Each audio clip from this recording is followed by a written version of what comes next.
লাল বৃত্ত শিক্ষা মন্ত্রণালয়ের মাধ্যমিক ও উচ্চশিক্ষা বিভাগের নতুন সচিব নিয়োগ দিয়েছে অন্তর্বর্তী সরকার।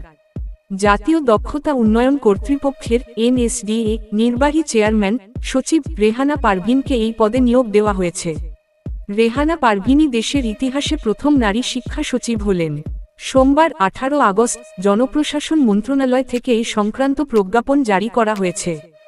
2016 সালের নভেম্বর মাসে শিক্ষা মন্ত্রণালয়কে দুই বিভাগে ভাগ করা হয়, একটি মাধ্যমিক ও উচ্চশিক্ষা বিভাগ এবং অপরটি কারিগরি ও মাদ্রাসা শিক্ষা বিভাগ।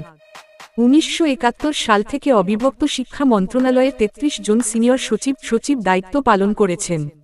দুই ভাগ হওয়ার পর মাধ্যমিক ও উচ্চশিক্ষা বিভাগে এই পর্যন্ত 7 জন সিনিয়র সচিব দায়িত্ব পালন করেছেন। তাদের কেউই নারী ছিলেন না।